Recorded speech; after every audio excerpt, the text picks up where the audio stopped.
Hello friends, welcome to homemakers bowl. நம்ம இன்றைக்கி பார்க்க போகிறது எல்லோருக்குமே ரொம்ப பிடிச்ச மட்டன் சால்னா. பரோட்டாவோடு சாப்பிட்றதுக்கு இதை விட ஒரு ரைட் காம்பினேஷன் இருக்கவே முடியாது. ஆனால் சில ஸ்பைசஸை இதுக்கு கரெக்டான ரேஷியோஸில் நம்ம அரைச்சி போட்டுட்டோம்னா நம்ம ரோட் சைடில் சாப்பிட்ற அதே டேஸ்ட்டை நம்ம கரெக்டாக நம்ம வீட்லேயும் செய்ய முடியும். வாங்க அதை எப்படி செய்கிறதுன்றதை தான் நான் இந்த வீடியோவில் உங்களுக்கு காமிக்க போகிறேன். மறக்காமல் நம்ம வீடியோவை சப்ஸ்கிரைப் பண்ணிவிட்டு லைக் பண்ணி கமெண்ட் பண்ணி ஃப்ரெண்ட்ஸ் அண்ட் ஃபேமிலிக்கு ஷேர் பண்ணுங்கள்.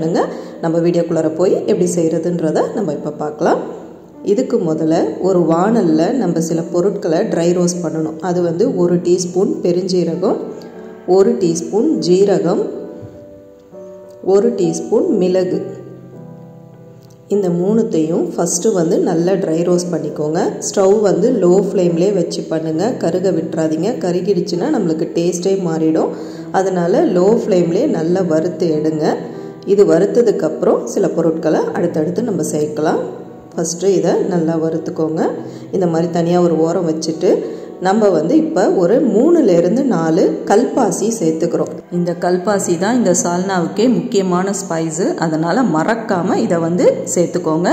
இல்லைன்னா கூட கடையில் வாங்கிட்டு வந்துட்டு இந்த சால்னாவை செய்ய ஆரம்பிங்க. கூடவே காரத்துக்கு 4 காஞ்ச மிளகாய் சேர்த்துக்கலாம். நம்ம தனி மிளகாய் தூளும் சேர்க்க போகிறோம். இப்போ வந்து இதை அரைக்கும் பொழுது இந்த டேஸ்ட் வரத்துக்கு இதை சேர்த்துக்கலாம். இதையும் வறுத்து ஒரு ஓரமாக வச்சுடுங்க. இப்போ அதே வாணல்லே ஒரு 10 முந்திரி பருப்பு, 1.25 டீஸ்பூனுக்கு கசகசா சேர்த்துக்கோங்க. முந்திரி பருப்பு சேர்க்க விருப்பம் இல்லாதவங்க பொட்டுக்கடலை சேர்த்துக்கோங்க. அதுவும் அதே டேஸ்ட்டே கொடுக்கும். கசகசா சேர்க்கும் பொழுது ஸ்டவ் வந்து லோ ஃப்ளேம்லேயே வச்சுக்கோங்க, சீக்கிரம் கருகிடும். அதனால் பார்த்து சேர்த்துக்கோங்க. இப்போ இதை நல்லா வறுத்தெடுங்க. இப்போ இது நல்லா வறுபட்டுட்டு இருக்கும் பொழுது கூடவே 1/4 கப்பு துருவன தேங்காய் சேர்த்துக்கோங்க. தேங்காய் வந்து கூடுமான வரைக்கும் ஃப்ரெஷ்ஷாக இருக்கிற மாதிரி பார்த்துக்கோங்க. ஸ்டோர் பண்ணி வச்சுருக்கிற தேங்காய் சேர்க்காதீங்க. இப்போ தேங்காய் சேர்த்தோன்னே நீங்கள் ஸ்டவ்வை வந்து ஆஃப் பண்ணிடலாம். நம்ம வந்து அந்த பேனோட ஹீட்லேயே அதை லைட்டாக வறுத்துட்டு அந்த சூட்லேயே அது வறுப்பட்டோன்னே எடுத்து ஆற வச்சு நல்லா மைய பேஸ்ட்டாக அரைச்சி வச்சுக்கோங்க. இப்போ வேறு ஒரு பேனில் ஒரு 4-5 டேபிள் ஸ்பூன் மல்லாட்டை எண்ணெய் விட்டுக்கோங்க.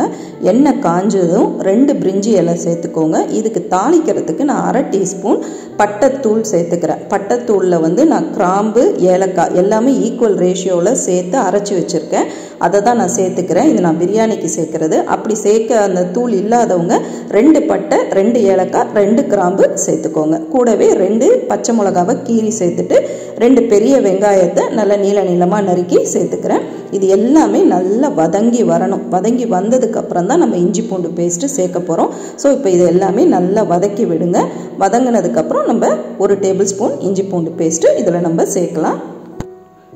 இப்போ வெங்காயம் நல்லா வதங்கி வந்துருச்சு. நான் 1 டேபிள் ஸ்பூன் இஞ்சி பூண்டு பேஸ்ட் இப்போ நான் சேர்த்துக்கிறேன். இஞ்சி பூண்டு சேர்த்த உடனேயே நம்ம தக்காளியையும் சேர்த்துடலாம். 2 பழுத்த தக்காளியை நீளமாக நறுக்கி வச்சுருக்கேன். அதையும் நான் சேர்த்துக்கிறேன்.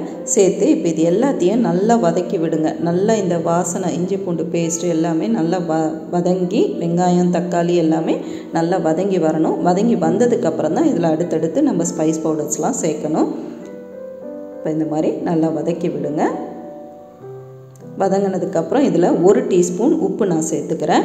நான் மட்டன் வேக வைக்கும் போதே 1/2 டீஸ்பூன் உப்பு சேர்த்துருக்கேன். கூடவே 2 டீஸ்பூன் தனியாத்தூள் சேர்த்துக்கிறேன். தனியாத்தூள் 2 டீஸ்பூன் சேர்த்துக்கோங்க.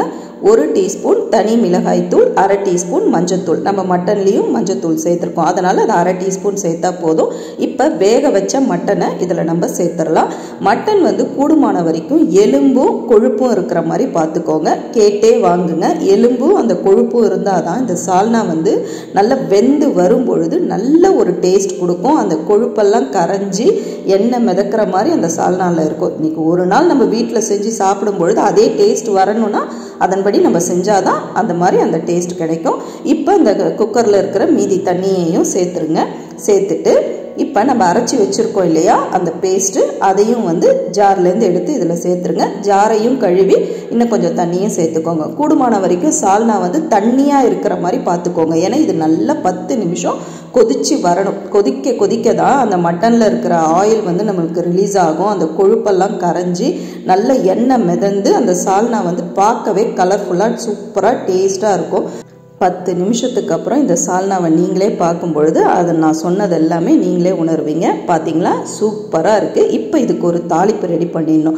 அப்போ தான் அந்த கலர் நம்ம ரோட் சைடில் கிடைக்கிற அந்த கலர் கரெக்டாக நமக்கு கிடைக்கும். அதுக்கு 1 டீஸ்பூன் காஷ்மீரி சில்லி பவுடர், 2 கல்பாசி, 1 டேபிள் ஸ்பூன் எண்ணெயில் நல்லா பொரிக்க விட்டு அதில் அப்படியே சேர்த்துக்கோங்க. சூப்பராக நமக்கு ஊற்றும் போதே பார்த்தீங்கன்னா அந்த கலர் வந்து சூப்பராக நமக்கு கிடைக்கும். இப்போ 1 டேபிள் ஸ்பூன் எண்ணெயில் 1 டீஸ்பூன் காஷ்மீரி சில்லி பவுடர், 2 கல்பாசி. பார்த்தீங்களா, சால்னா வந்து இப்போ கரெக்டாக நமக்கு இப்போ இதை கலந்து விட்டிங்கன்னா அப்படியே அந்த ரோட் சைடில் பரோட்டா கடையில் கிடைக்கிற மாதிரியே நமக்கு வந்து அப்படியே அந்த கலர் நமக்கு கரெக்டாக கிடைக்கும். டேஸ்ட்டுமே அடிச்சிக்கவே முடியாது. நீங்களும் இதே மாதிரி ட்ரை பண்ணி பாருங்கள். இந்த ரெசிபி உங்களுக்கு ரொம்ப பிடிக்கும்னு நான் நம்புகிறேன். நம்ம சேனலை மறக்காமல் சப்ஸ்கிரைப் பண்ணிவிட்டு லைக் கமெண்ட் பண்ணுங்கள். பெல் பட்டனை மறக்காமல் தட்டி விடுங்க. அப்போ தான் அடுத்தடுத்து இன்ட்ரெஸ்டிங்கான வீடியோஸ் உங்களுக்கு நோட்டிஃபிகேஷன் காமிக்கும். மேலே வந்து கொஞ்சமாக கொத்தமல்லி இலையை தூவி இறக்க வேண்டிதான். சுட சுட பரோட்டாவோட சர்வ் பண்ணுங்கள். இட்லி, தோசை, சப்பாத்திக்கு கூட சூப்பரான ஒரு காம்பினேஷன். சீக்கிரமே அடுத்த வீடியோவில் பார்ப்போம். தேங்க்யூ.